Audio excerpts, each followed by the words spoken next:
And in order to do that, you need political existence.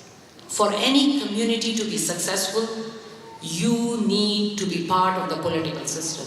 Because the people who are elected, whether at the federal level, provincial level, municipal level, they make decisions which affect your daily life, which affect all of us, which affects our parents, which affects us, our kids and our grandkids. So that's why I came into this race, and with the support of the community, with a lot of hard work and determination, I was declared as a member of parliament on the night of the election. And the last 3 years, it has really been an honor and privilege, I think, to serve the people of Scarborough Centre and all Canadians.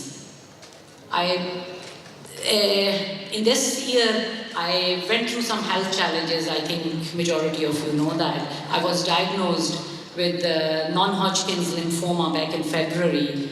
And it was a very intensive cancer. It was immediately diagnosed and I had to go into a very extensive treatment. So starting from February till like June, I went through 6 rounds of chemo. But I feel very blessed that I had so much support of the community with me on that journey that it made it easier for me. All those prayers which were done for me, all the good wishes, people came from across the world to share the stories they had about cancer, either themselves or through their loved ones. It became a rock for me. And I overcome that. And I am now back after some leave. I have now been back in Ottawa as of September 17th and been there for 3 weeks.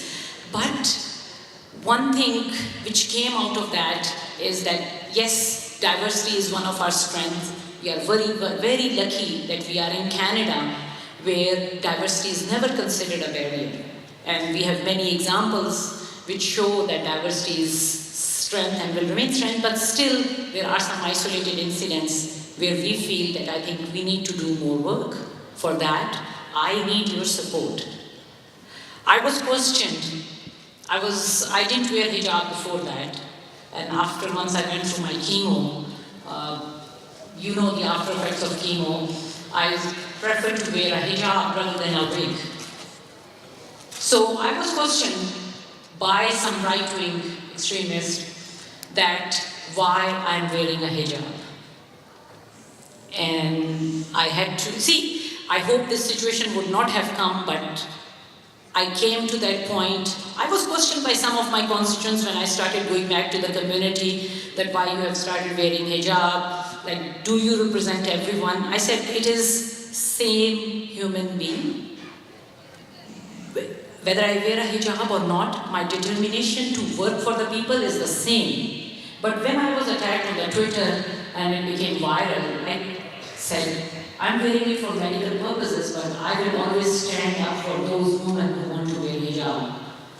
I will always fight for our young girls and for every woman that there should not be an opportunity, that they should be questioned that why they are wearing hijab. It should be a woman's choice. No one in the government or anyone has a right to question a woman. Because of my position, being a member of parliament, it gained media attention. It became a national story at CTV and City News, and it was a headline story back in like 3rd week of August. But imagine, tomorrow, if a 14, 15-year-old young girl is questioned, she might not be able to share it with her family, with her, she might be restricted within the 4 walls.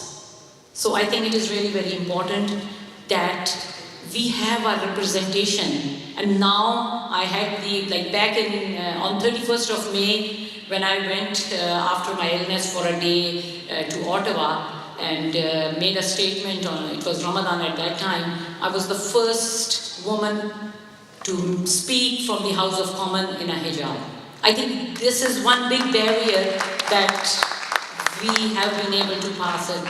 So I think it opens doors for all our young women who wear a hijab, and they should know that House of Commons or Queen's Park or Toronto City Hall, there is a place for them. And they have to fight for that place. So this is, at times we realize that these are the things we need to fight for. And that is only possible if we have political existence, if we have people on the table where decisions are made.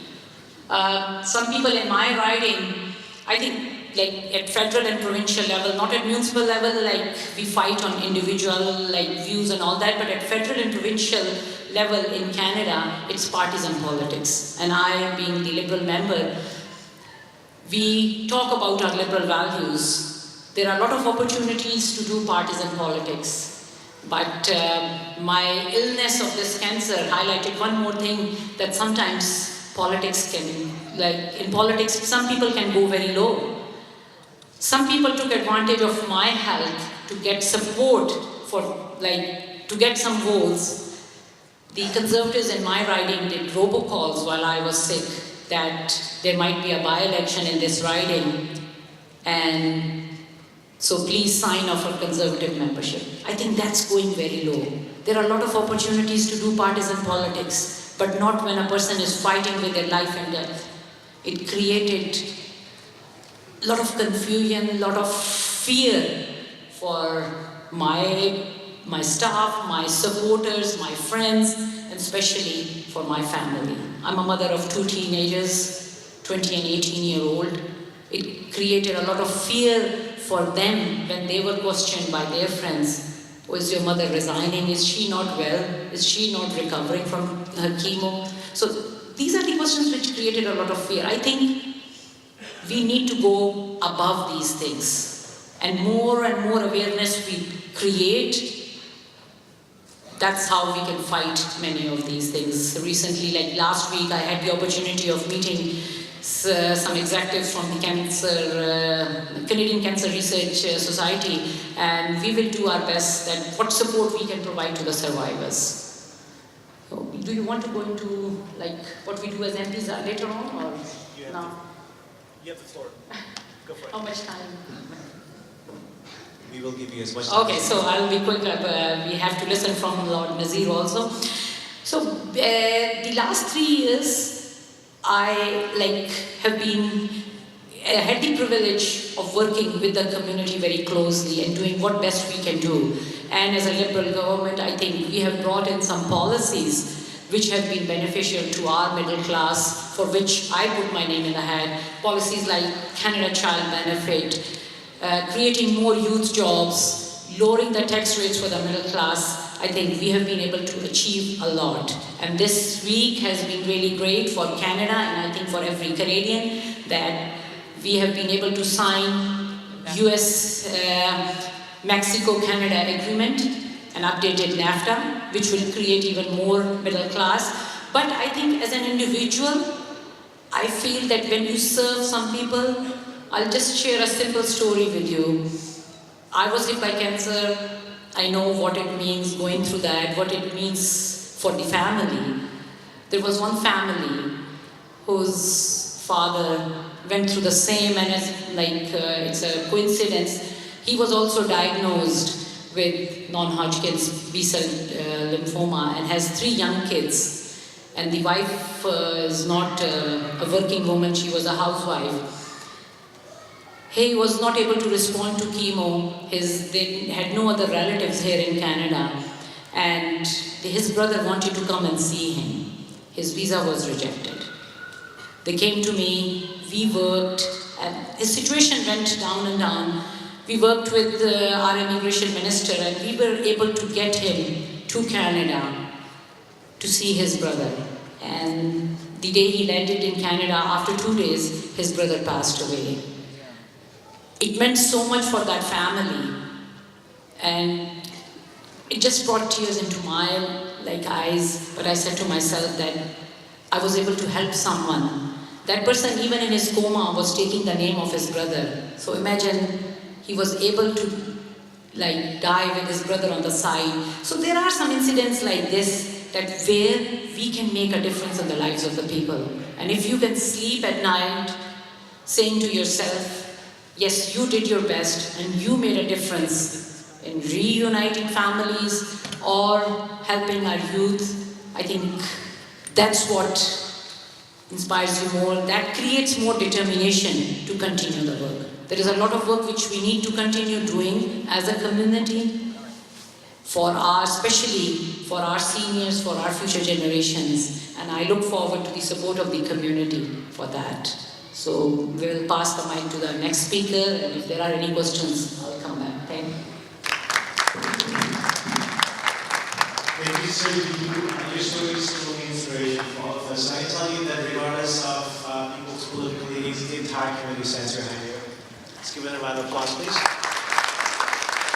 Now, your introducer, she actually got involved to really change the world. I mean, I got involved because I got sick and tired of waiting by the train and I wanted a bridge to save myself time. So let's hear from Lord Nazir and see what got him engaged. Welcome. Bismillah ar-Rahman ar-Rahim.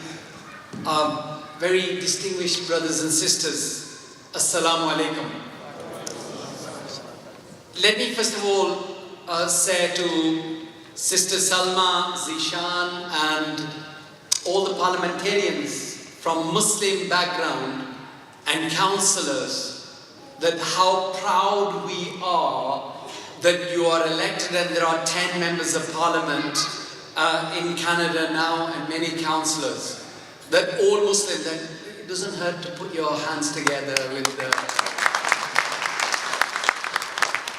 You know, 20 years ago, when I was appointed in the House of Lords, people didn't even know what a Lord is. And if I test you whether you know what a member of the House of Lords is, I don't know whether some of you will know, but let me just share a story with you. Because when I was appointed in the House of Lords, many people celebrated, and there was a little story from Downing Street that said, Her Majesty the Queen has appointed the first Muslim peer in the House of Lords.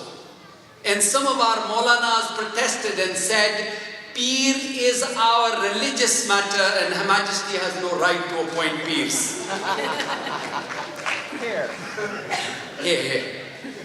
You see, when Zishan and Sister Salma